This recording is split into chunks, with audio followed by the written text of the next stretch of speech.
শুভেচ্ছা মাছরাঙা দেশের সংবাদে সবাইকে স্বাগত জানাচ্ছি আমি নাবিলা ফেরদৌস। অন্যান্য অঞ্চলের খবরের সঙ্গে আজ থাকছে চট্টগ্রাম বিভাগের সংবাদ কর্ণফুলীর তীরে। শুরুতে গার্ডিয়ান লাইফ ইন্স্যুরেন্স সংবাদ শিরোনাম। সাত দাবিতে গাজীপুর, দিনাজপুর ও বরিশালে পলিটেকনিকের শিক্ষার্থীদের সড়ক ও রেলপথ অবরোধ, কয়েক ঘণ্টা চলাচল বন্ধ থাকায় দুর্ভোগ। এবং চাকসুর মনোনয়ন ফর্ম জমার সময় শেষকাল, নিয়েছে 1100-র বেশি প্রার্থী। সবার চাওয়া সুষ্ঠু ও নিরপেক্ষ নির্বাচন, রাকসুতে চলছে জমজমাট প্রচার। শুনছিলেন শিরোনাম, এবার বিস্তারিত। দশম গ্রেডে ডিপ্লোমা প্রকৌশলীদের পদ সংরক্ষণ সহ 7 দাবিতে আবারও রাস্তায় নেমেছে পলিটেকনিক ইনস্টিটিউটের শিক্ষার্থী ও ডিপ্লোমা প্রকৌশলীরা। ঢাকা, গাজীপুর, দিনাজপুর ও বরিশালে সড়ক অবরোধ করে তারা।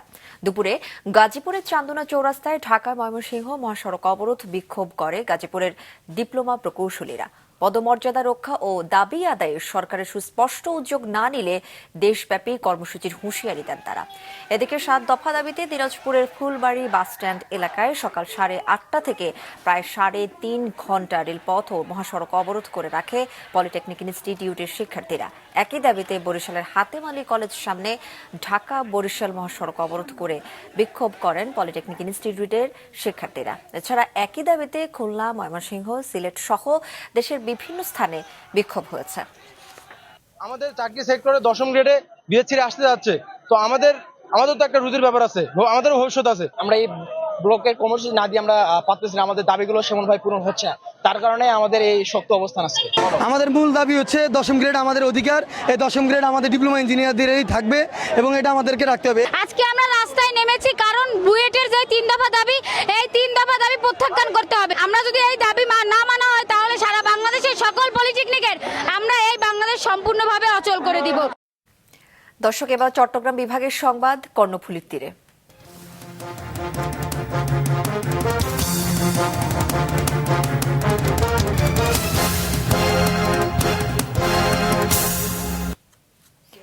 চট্টগ্রাম বিশ্ববিদ্যালয় কেন্দ্রীয় ছাত্র সংসদ চাকসু ও হল সংসদ নির্বাচন নিয়ে সরগরম চট্টগ্রাম বিশ্ববিদ্যালয়।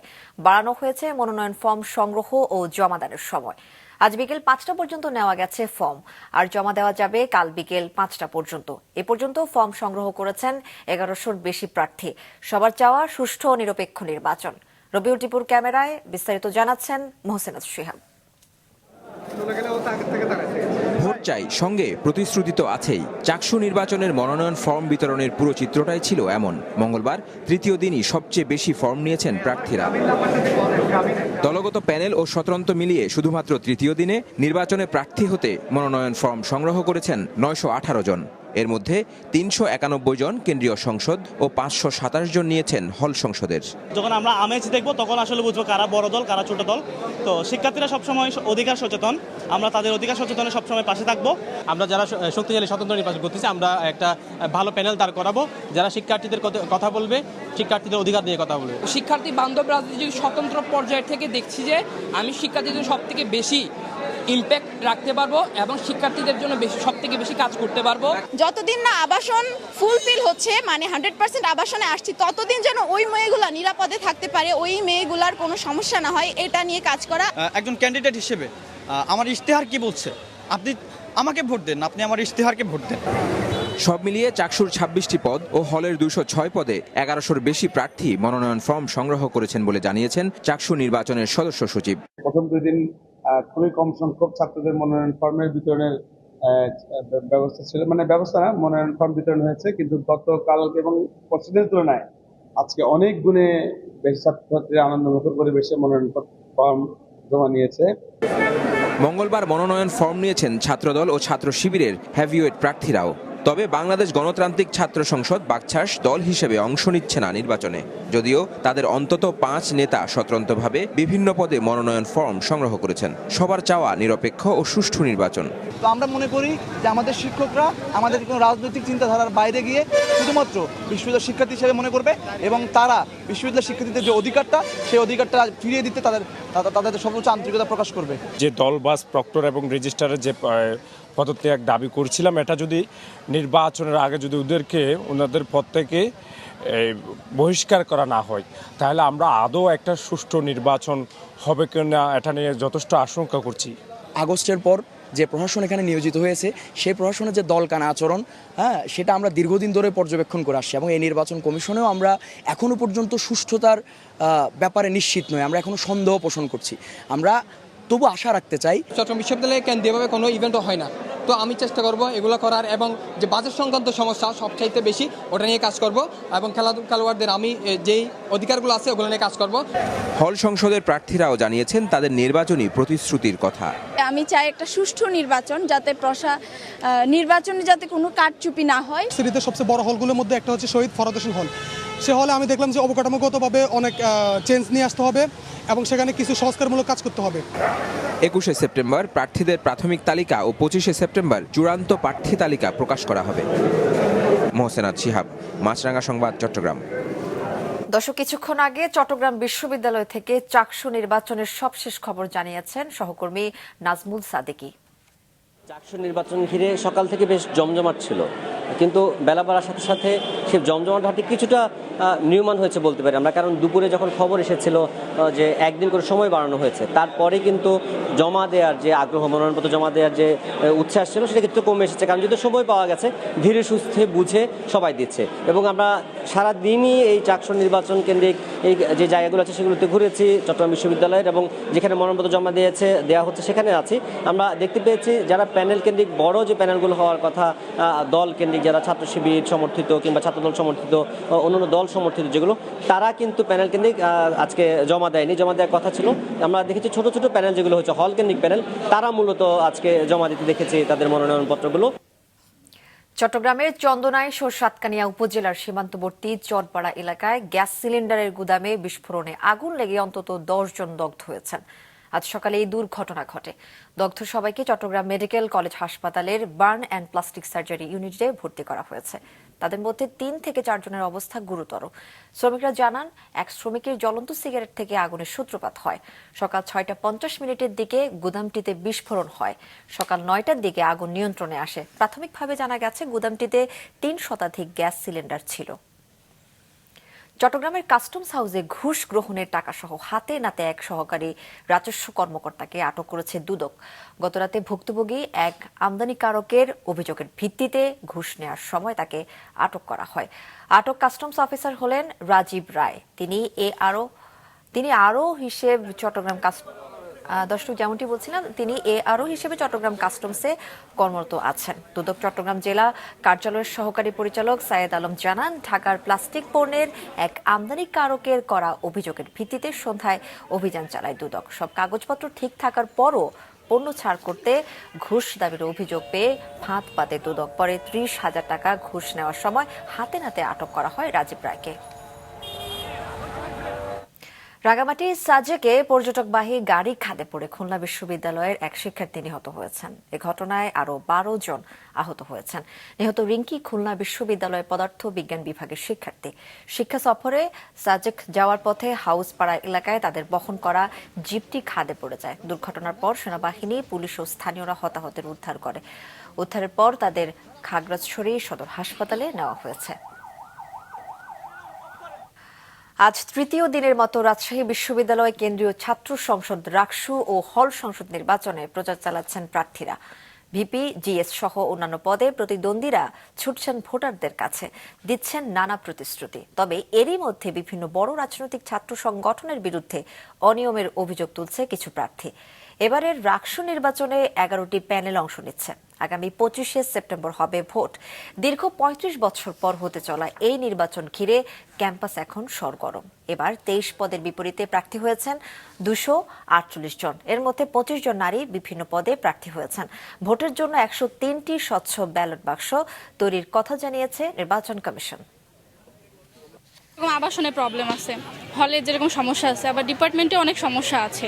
সেগুলো হচ্ছে যে যারা পদপ্রার্থী তারা যেন হচ্ছে যে যোগ্য, অবশ্যই যোগ্য একজন হতে হবে। নির্বাচনে যদি আমি হেরেও যাই, আমাকে এই রাজশাহী বিশ্ববিদ্যালয়ে থাকতে হবে, আমাকে সাধারণ শিক্ষার্থীদের মাঝেই থাকতে হবে। রাকসু নির্বাচনকে তারা সুষ্ঠু, সুন্দর এবং নিরপেক্ষ দেখতে চায় এবং সেভাবেই তারা বাকি 5টি দাবি উত্থাপন করেছেন। আমরা নির্বাচন কমিশন অত্যন্ত আন্তরিক তাদের এই দাবিগুলো অ্যাড্রেস করার জন্য। আসন্ন দুর্গোৎসবকে পরিপূর্ণভাবে সাজাতে দিনাজপুরে মন্দিরগুলোতে দিনরাত চলছে প্রস্তুতি। প্রতিমা তৈরিতে ব্যস্ত কারিগররা। এদিকে পূজা সুষ্ঠুভাবে সম্পন্ন করতে সব প্রস্তুতি নেওয়া হয়েছে গাইবান্ধায়। ডেস্ক রিপোর্টে বিস্তারিত। সনাতন ধর্মাবলম্বীদের সবচেয়ে বড় উৎসব দুর্গাপূজা। দুর্গা উৎসবকে পরিপূর্ণ করতে দিনাজপুরের মন্দিরগুলোতে চলছে প্রস্তুতি। দিনাজপুরের 13টি উপজেলায় এবছর ব্যক্তিগত ও সর্বজনীন মিলিয়ে মোট 1245টি দুর্গা মণ্ডপে পূজা হবে। 28শে সেপ্টেম্বর মহাষষ্ঠীর মধ্য দিয়ে কার্যক্রম শুরু হয়ে 2রা অক্টোবর হবে বিসর্জন। 21শে সেপ্টেম্বরে মহালয়ার মাধ্যমে দেবী পক্ষের শুরু হবে এবং এই মহালয়ার দিন থেকেই মূলত দুর্গা উৎসবের যে মূল শুরু হয়ে যাবে। বিভিন্ন মণ্ডপে ব্যস্ত সময় পার করছে প্রতিমা কারিগররা। বিভিন্ন ডিজাইন ও কারুকার্য বসিয়ে প্রতিমা তৈরি করতে সময় লাগে 1.5 মাস। এখন চলছে শেষ পর্যায়ের মাটির কাজ। আমরা চেষ্টা করি প্রত্যেক বছরেই নতুন নতুন মডেল, নতুন নতুন ডিজাইনের প্রতিমা তৈরি করার জন্য। আসন্ন দুর্গাপূজার নিরাপত্তা নিশ্চিতে এরই মধ্যে সংশ্লিষ্টদের সাথে বৈঠক করেছে জেলা পূজা উদযাপন পরিষদ। বিশ্বাস করি অত্যন্ত নিরাপত্তার সাথে, অত্যন্ত আনন্দের সাথে হিন্দু ধর্মাবলম্বীদের সবচেয়ে বড় উৎসব শারদীয় দুর্গা উৎসব সেটি পালন হবে। গাইবান্ধাতেও বিপুল উৎসাহ উদ্দীপনার মধ্য দিয়ে এবার অনুষ্ঠিত হতে যাচ্ছে দুর্গাপূজা। এ উপলক্ষে নিরাপত্তা সহ সব ধরনের প্রস্তুতি সম্পন্ন করার কথা জানিয়েছে জেলা পূজা উদযাপন কমিটি। আমরা খুবই ব্যস্ত, কারণ হলো একটার পর একটা করতে হইতেছে, কারণ সময় ঘনিয়ে আসছে। আমাদের এখানে সবাই এই উৎসবটাকে, আনন্দটাকে সবাই ভাগাভাগি করে নিয়ে আমরা এই দুর্গা উৎসবটা প্রতি বছরের ন্যায় এবার সেই দুর্গা উৎসব করতেছি। গ্রাম এলাকায় বা শহরে পূজা মণ্ডপগুলিতে প্রতিমা তৈরির কাজ চলছে। এখানে সনাতন ধর্মাবলম্বীর পাশাপাশি এলাকাবাসী অন্যান্য সম্প্রদায়ের লোক আনাগোনা করছেন, তারা দেখাশোনা করছেন, উৎসাহ উদ্দীপনা দিচ্ছেন। এবছর জেলার 7 উপজেলায় 586টি মণ্ডপে পূজা হবে। কাউসার আহমেদ, মাছরাঙা, নিউজ ডেস্ক। দুর্গাপূজা উপলক্ষে ভারতে প্রথম চালানে 37.46 টন ইলিশ পাঠানো হয়েছে। গতরাতে যশোরের বেনাপোল স্থলবন্দর দিয়ে 7 ট্রাক বোঝাই ইলিশের প্রথম চালান ভারতে যায়। আগামী 5 অক্টোবরের মধ্যে ভারতে 1200 টন ইলিশ পাঠানো হবে বলে জানিয়েছে ব্যবসায়ীরা। ইলিশ পাঠানোর জন্য 37টি প্রতিষ্ঠানকে রপ্তানির অনুমতি দেওয়া হয়েছে। প্রতি কেজি ইলিশের রপ্তানি মূল্য হবে $12.5 মার্কিন, যা নির্ধারণ করেছে বর্তমান সরকার। প্রতিষ্ঠানকে 1200 মেট্রিক টন ইলিশ মাছ রপ্তানির জন্য অনুমতি প্রদান করা হয়েছে।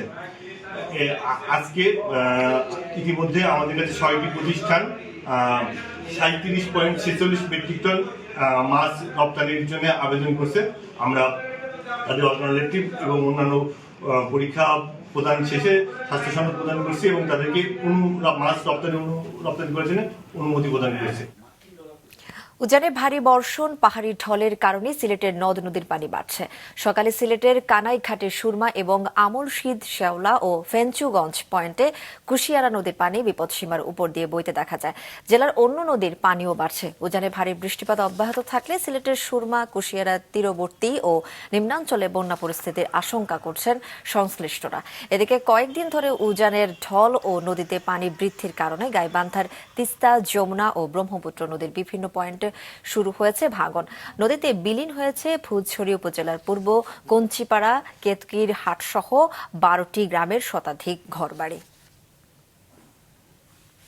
খুলনা জেলা বিএনপি সদস্য সচিব আবু হোসেন বাবুর বাড়িতে ককটেল হামলা ও গুলিবর্ষণের ঘটনা ঘটেছে।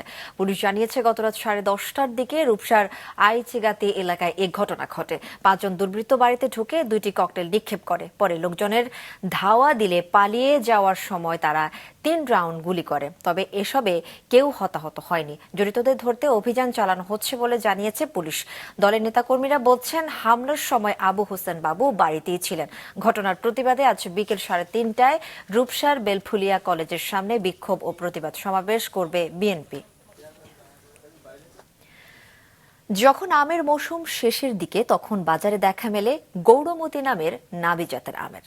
বাজারে ব্যাপক চাহিদা ও দাম ভালো পাওয়ায় কৃষকরা ঝুঁকছেন এই আমের বাণিজ্যিক আবাদে। আমটি ঘিরে নতুন অর্থনৈতিক সম্ভাবনার কথা বলছেন সংশ্লিষ্টরা। চাঁপাইনবাবগঞ্জ রিপোর্টার ডাব্লিউ কুমার ঘোষের পাঠানো তথ্যচিত্রে ডেস্ক রিপোর্ট। গৌরমতী যেমন বাহারি নাম তেমনি এর গুণ। প্রাচীন জনপদ গৌড়ের নামানুসারে 2013 সালে প্রাকৃতিকভাবে উৎপন্ন আমটির নাম রাখা হয় গৌরমতী। যখন প্রায় সব আমবাগানই ফাঁকা তখন গৌরমতীর বাগান ফলে ভরপুর। এরই মধ্যে শুরু হয়েছে বাজারজাত, যা চলবে পুরো সেপ্টেম্বর মাস জুড়ে। এই সময়টাতে অন্য আম বাজারে না থাকায় দামও বেশ চড়া, প্রতি মণ অন্তত 9,000 টাকা। অন্যান্য আমের চেয়ে সংরক্ষণ কালও বেশি। সব দিক বিবেচনায় দিন দিন এর বাণিজ্যিক চাষাবাদে ঝুঁকছেন কৃষকেরা। আমটা পেকে যায়, এরপর 7 দিন থাকে আমটা। সেক্ষেত্রে নতুন নতুন সম্ভাবনার বাজারে এটা গৌরমতীতে আসছে আমাদের, এবং নতুন নতুন চাষি নতুন নতুন বাগানের জন্য এগিয়ে আসছে। এখন চাষিরা এই গৌরমতী আমের দিকে অনেক বেশি ঝুঁকছে। এই আমটা আগে চাষিরা তো বুঝতো না, বর্তমানে চাষিরা এটা বুঝছে। যার দাম ধরলেন এখন সর্বোচ্চ 7,500-8,000 টাকা, 9,000 টাকা মন। এখন এই আমটা অনেক পরে পাওয়া যায়, আশ্বিনার পরে পাওয়া যায়, যার কারণে এই আমটা এখন সম্ভাবনা আছে। এটার বাণিজ্যিক সম্ভাবনা খুবই ভালো, আমরা রপ্তানি করতে পারছি। এই আমটা সেলফ লাইফ অনেক ভালো এবং মিষ্টতাও বেশি। আমাদের যারা ভোক্তাদের কাছে আমরা আম দিই তারা কিন্তু সবাই গৌরমতী আমকে পছন্দ করে। বাণিজ্যিক যে আম জাতগুলো আছে তার মধ্যে গৌরমতী তার জায়গা করে নিয়েছে ইতিমধ্যে, এবং এই জাতের সম্প্রসারণ আরও হবে, এবং আমভিত্তিক যে আমাদের শিল্প তথা বৈদেশিক যে রপ্তানির ক্ষেত্রে এটি আরও সহায়ক ভূমিকা পালন করবে। নাবি জাতের এই আম জেলার অর্থনীতিতে নতুন সম্ভাবনা নিয়ে এসেছে। দেশব্যাপী আমটির বাণিজ্যিক সম্প্রসারণের কাজ চলছে বলে জানায় কৃষি সম্প্রসারণ অধিদপ্তর। লেট জাতের যত ভ্যারাইটি আছে তার মধ্যে অন্যতম ভ্যারাইটি হচ্ছে আমাদের গৌরমতী জাতের আম, এবং কৃষি বিভাগ বিভিন্ন প্রকল্পের মাধ্যমে, বিশেষ করে রপ্তানিযোগ্য আম, তারপর পার্টনার প্রোগ্রাম, এদের মাধ্যমে এই জাতটা আমরা সম্প্রসারণের চেষ্টা করেছি। কৃষি বিভাগ জানিয়েছে চলতি মৌসুমে চাঁপাইনবাবগঞ্জের 234 হেক্টর জমিতে গৌরমতী আমের চাষ হয়েছে। মাছরাঙা, নিউজ ডেস্ক। মোটরসাইকেল ও সিএনজি চালিত অটোরিকশার বেপরোয়া গতির কারণে অনেকটা মরণ ফাঁদে পরিণত হয়েছে ব্রাহ্মণবাড়িয়ার নবীনগর শিবপুর রাধিকা আঞ্চলিক মহাসড়ক। গত 1 বছরে 38টি দুর্ঘটনায় প্রাণ হারিয়েছেন 23 জন, আহত হয়েছে অন্তত 75 জন। ব্রাহ্মণবাড়িয়া প্রতিনিধি আশেক মান্নান হিমেলের তথ্য ছবিতে ডেস্ক রিপোর্ট। ব্রাহ্মণবাড়িয়ার নবীনগর শিবপুর রাধিকা 18 কিলোমিটার আঞ্চলিক মহাসড়ক। 406 কোটি টাকা ব্যয়ে সড়ক সংস্কার কাজ শুরু হয় 2017 সালে। 2024 সালে শেষ হয়ে কাজ। এতে বদলে গেছে নবীনগরের পূর্বাঞ্চলীয় জনপদ। কম সময়ে জেলা সদরের সাথে যোগাযোগ করতে পারছেন নবীনগরের বাসিন্দারা। যোগাযোগ ব্যবস্থা সহজ হলেও মোটরসাইকেল, সিএনজি ও ব্যাটারি চালিত অটোরিকশা দুশ্চিন্তার কারণ হয়ে উঠেছে। প্রায় ঘটছে দুর্ঘটনা, হতাহত হচ্ছে অনেকে। গত 1 বছরে ছোট বড় মিলিয়ে অন্তত 38টি দুর্ঘটনা ঘটেছে। নিহত হয়েছে 23 জন, আহত হয়েছে 75 জন। প্রতিনিয়তই দেখা যাচ্ছে যে দিন শেষে দেখা যায় যে দুইটা একটা অ্যাক্সিডেন্ট হইতেছি। ইয়া করে সেরামনের ইয়া করে চালা, অনেক সময় হাত ছেড়ে দিয়ে সেরা চালাইতে গিয়ে সেরামনে মনে করি ইটের কোনা মোনা পড়লেও অনেক সময় স্লিপ কেটে পড়ে থাকা। স্থানীয়রা জানান, সড়কটি হাওর বেষ্টিত হওয়ায় দূর দূরান্ত থেকে অনেকেই আসেন হাওরের প্রকৃতি দেখতে। মোটরসাইকেল ও সিএনজি চালিত অটোরিকশার বেপরোয়া চলাচল ও নিয়ন্ত্রণহীন গতির কারণে দুর্ঘটনা ঘটছে বেশি। পানি আসার কারণে এখানে পরিবেশটা অনেক সুন্দর দেখা যায়, তার জন্য অনেক মানুষ আসে। তো এইখানে স্পিডটা নিয়ন্ত্রণের একটা ব্যবস্থা করা দরকার। ড্রাইভার সচেতন হওয়া দরকার, এরা তো সচেতন হইতেছে না। এরা মনে করছে পাইছি রুট পাইছি, ফ্রি পাইছি, টানি। বিষয়টি নজরে এসেছে স্থানীয় প্রশাসনের। এই ব্যাপারে ব্যবস্থা নিতে জেলা প্রশাসকের বরাবর পত্র দেওয়া হয়েছে বলে জানিয়েছেন উপজেলা নির্বাহী কর্মকর্তা। সিএনজি এবং মোটরসাইকেলের মধ্যে সংঘর্ষে প্রচুর হতাহতের ঘটনা ঘটছে। তো আমরা উপজেলা প্রশাসন থেকে বিভিন্নভাবে চেষ্টা করি, বিশেষ করে মোবাইল কোর্টের মাধ্যমে, যে আমরা হেলমেট পরাটা নিশ্চিত করতে চেষ্টা করি। কিন্তু এখানে আরও যে কিছু বিষয় আছে সেটার জন্য আসলে আমাদের পুলিশের হেল্প দরকার। যেহেতু এখানে একটা বিশৃঙ্খলা দেখা যায় সিএনজির ওখানে একজন সার্জেন্ট দেওয়া যায় কিনা, প্রতিদিনই ডিউটি করবে এবং অনিয়ন্ত্রিত যানবাহনের ক্ষেত্রে মামলা মোকদ্দমা করবে আর কি, এভাবে যদি নিয়ন্ত্রণ করা যায়। আর সামাজিক সচেতনতার জন্য আমরা ওই যে পরিবারের বাবা যিনি আছেন, মা, তাদেরকে নিজের সন্তানকে বলতে হবে যে মোটরসাইকেল এইটা স্পিড আপ করার বিষয় না, এটা পারিবারিক শিক্ষাও জরুরি, কারণ আইন প্রয়োগ করে তো সবসময় পারবেন না। যানবাহনের গতি নিয়ন্ত্রণ না করা গেলে দুর্ঘটনা রোধ করা যাবে না, মনে করছেন স্থানীয়রা। মাছরাঙা নিউজ ডেস্ক।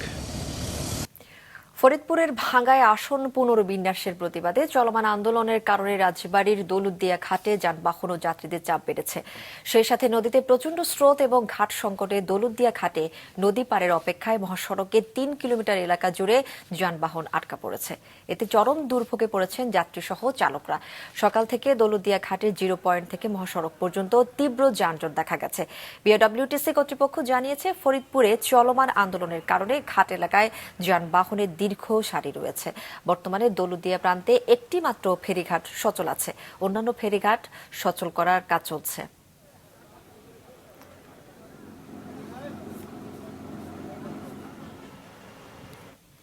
পাবনার সাঁথিয়া উপজেলা একক সংসদীয় আসন হওয়াতে মোটরসাইকেল আনন্দ শোভাযাত্রা করেছে উপজেলা জামায়াত ইসলাম। গতকাল বিকেলে সাঁথিয়া বালিকা উচ্চ বিদ্যালয়ের সামনে থেকে শোভাযাত্রাটি বের হয়ে উপজেলার বিভিন্ন গুরুত্বপূর্ণ সড়ক প্রদক্ষিণ ও পথসভা করে। পরে সাঁথিয়া প্রেস ক্লাবে এক সংবাদ সম্মেলনে উপজেলা জামায়াতের আমির মাওলানা মুখলেসুর রহমান দাবি করেন, যারা আসন পুনর্বহালের দাবিতে আন্দোলন করছে তারা ফ্যাসিস্ট আওয়ামী লীগের দোসর। সংবাদ সম্মেলনে উপস্থিত ছিলেন দলটির স্থানীয় নেতৃবৃন্দ। তাদেরকে ব্যবহার করে এই ভাঙচুর। সুনামগঞ্জের দোয়ারা বাজারে চোরা চালানের মাধ্যমে আনা 14টি ভারতীয় গরু জব্দ করেছে বিজিবি। ভোররাতে বিজিবি সুনামগঞ্জ 28 ব্যাটালিয়নের বাঁশতলা বিওপি সদস্যরা গরুগুলো জব্দ করে। বিজিবি জানিয়েছে, গরুগুলোর বাজার মূল্য 12 লাখ টাকা। তবে ঘটনায় কাউকে আটক করতে পারেনি বিজিবি। জব্দকৃত গরু সুনামগঞ্জ শুল্ক কার্যালয়ে জমা দেওয়া হয়েছে।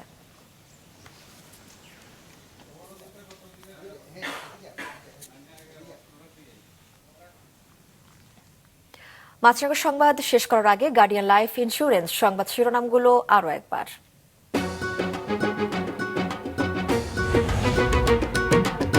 সাতটাবিতে গাজীপুর, দিনাজপুর ও বরিশালে পলিটেকনিক শিক্ষার্থীদের সড়ক ও রেলপথ অবরোধ, কয়েক ঘণ্টা চলাচল বন্ধ থাকায় দুর্ভোগ। ডাকসুর মনোনয়ন জমার সময় শেষকাল, নিয়েছে 1100-র বেশি প্রার্থী। সবার চাওয়া সুষ্ঠু ও নিরপেক্ষ নির্বাচন। রাকসুতে চলছে জমজমাট প্রচার। এবং সনাতন ধর্মের অনুসারীদের প্রধান উৎসব দুর্গাপূজা উদযাপনে দেশের বিভিন্ন স্থানে চলছে প্রস্তুতি। প্রতিমা তৈরিতে ব্যস্ত কারিগররা। দর্শক, এই ছিল এখনকার মতো। ফেসবুকে আপডেট পেতে ভিজিট করুন মাছরাঙা টেলিভিশনের পেজে, ইউটিউব চ্যানেলেও দেখতে পারেন আমাদের সংবাদ, প্রতিবেদন ও অনুষ্ঠান। আমাদের পরবর্তী আয়োজন নিউজ শো সন্ধ্যা 6টায় দেখার আমন্ত্রণ রইল।